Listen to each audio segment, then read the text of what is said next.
This picture should strike fear into the hearts of all Ukrainians and Americans. These three men represent nearly half the world's population. Together, these three nations dwarf the USA in terms of conventional military power, nuclear arsenal, and manufacturing. They have more and better and younger engineers and technicians. Together, they are unstoppable. The incompetent and arrogant Biden has deeply offended all three of these men, lied repeatedly to all three of them, and gotten caught in all of these lies. Worse, they know what he is, and his dirty games with 6-year-old children disgust them. His druggy son disgusts them. Soliciting bribes from both Russia and China also disgusts them. Finally, a man who sells out his own country to them disgusts them. And then double-crossing both Russia and China did not help matters. The American people may not know all the dirt on Biden, but these men do. And as a result of that, all three of these men know that there is nothing that Biden is incapable of. There is nothing he can be trusted to do or not do. There is no limit to his evil. It may sound strange to be talking about the evil Biden with respect to these three men and their nations. These men are not saints, and their nations are not saintly. They are, however, patriots. They put their nation's welfare ahead of their personal safety and wealth. They have a basic moral code, even if it is not our moral code. Biden does not. His only goal is to enrich himself in money and power at the expense of the USA, at the expense of the USA's allies, and at the expense of the entire world. 3 years ago, the picture was very different. Russia and China did not trust each other. India and China were shooting at each other and burying dead soldiers. But now, India and China have come to understand that neither of them can survive alone. Alone, India is a colony of the US and Britain. Alone, China cannot buy the natural resources and energy it needs. Alone, neither India nor China can ship anything anywhere if the USA does not allow it. You see, the Biden administration is the neocon administration. They're not liberals, they're neocons. It is the globalist ruler of the entire world in the same way that Britain ran the British Empire to its benefit and to the detriment of its colonies. India remembers very well being a colony of a corrupt and brutal foreign power. India has also seen what the Biden administration has done to most of Western Europe, and they want no part of that. But India cannot stand alone against the United States, and India cannot stand alone against China, and no nation can depend on the USA for protection against anyone. India's only hope is Russia, that Russia will protect it against China, and that Russia will sell it the modern weapons it needs to defend itself against the USA and the USA's allies, chiefly Pakistan and Britain. India wants to be the proud and independent nation it has been for most of its several thousand-year history. This is only possible in a multipolar world, and an alliance with Russia and China as equal partners. Fortunately for India, the Biden administration has put the fear of God into Russia and China, and both are anxious to have India as an ally rather than India as a colony of the US and Britain coalition. This is what the Biden administration and the puppet masters have done. They have served notice to all three of these nations that they intend to divide and conquer, so that the USA and its corrupt, perverted elite stands on the necks of the entire world, starting with India and Russia, and finally on China. The fear of U.S. domination and colonization has made all three of these nations put aside their differences and enter into an alliance of equals who, together, exceed the power of the USA in every category except corruption and disdain for their own citizens. You may ask if previous administrations had the same goal. To some extent they did. The USA, like all nations, wants to be in control of its own destiny and to economically dominate. This is legitimate. Trump wanted manufacturing to come back to the USA from China. Trump wanted the USA to be militarily superior to Russia. But the Biden administration is very different than all previous administrations.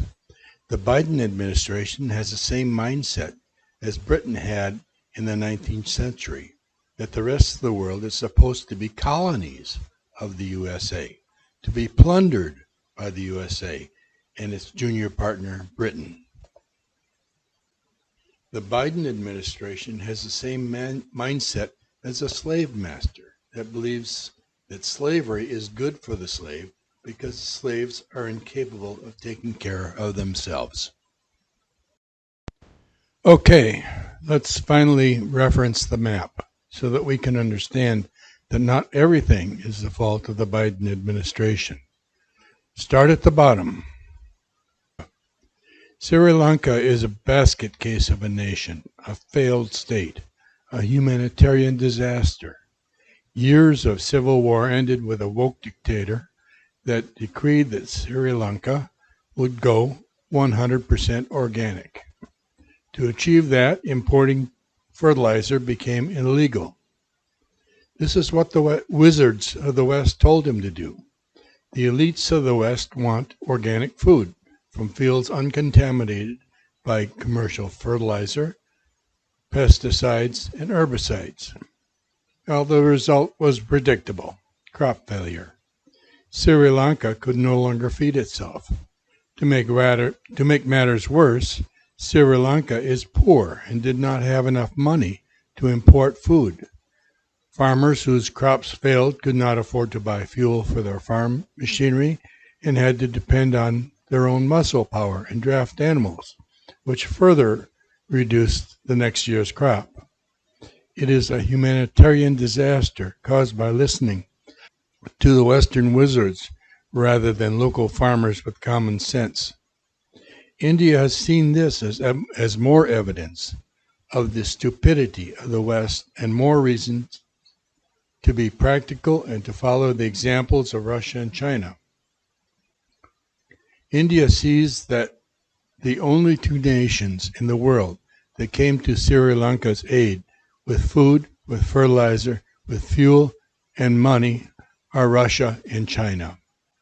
More reason to avoid the West and embrace their new-found allies. Moving on to Pakistan, which recently has been on the path to failed statehood. India and Pakistan have been at war ever since Britain, in its wisdom, divided India into three nations. There have also been many terrorist attacks on India. Tens of thousands of people have died in this war. And during most of that war, Pakistan has been a close ally of the USA. India has tried to balance between the old Soviet Union, later Russia, and the USA, but when push came to shove, it was always Pakistan that the USA favored. More recently, Pakistan chose to cozy up to Britain and China. But in the last few years, all that has fallen apart for the USA, Pakistan, China alliances. Pakistan has fallen apart. Lack of water and then floods have not helped. Political instability has followed the demise of a charismatic leader. Chinese engineers helping to build infrastructure in Pakistan have been murdered. And the mess that is Afghanistan has spilled over the border. Pakistan is now also a failed state with nukes. This has been good news for India, there is no longer a significant threat from Pakistan's conventional military, and the Chinese patience with Pakistan has run out. Now the rumors are that USA will raid Pakistan and take Pakistan's nukes rather than wait for someone to sell them to ISIS or another terrorist organization. Pakistan no longer interferes with the Chinese-Indian strategy. To the east of India, there is Myanmar, which has its own civil war, with the military currently in charge and China supporting the military while the USA supports its so-called democracy movement that came to power in a fraudulent election. That part of India is a logistic nightmare for India to defend, and the last thing India wants is a US-sponsored client state in a civil war on its border.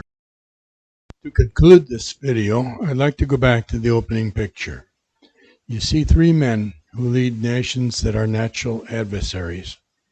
But the aggressiveness of the Biden administration has forced these three nations into an alliance. Furthermore, it has reinforced the genuine friendship and genuine mutual respect between these three men.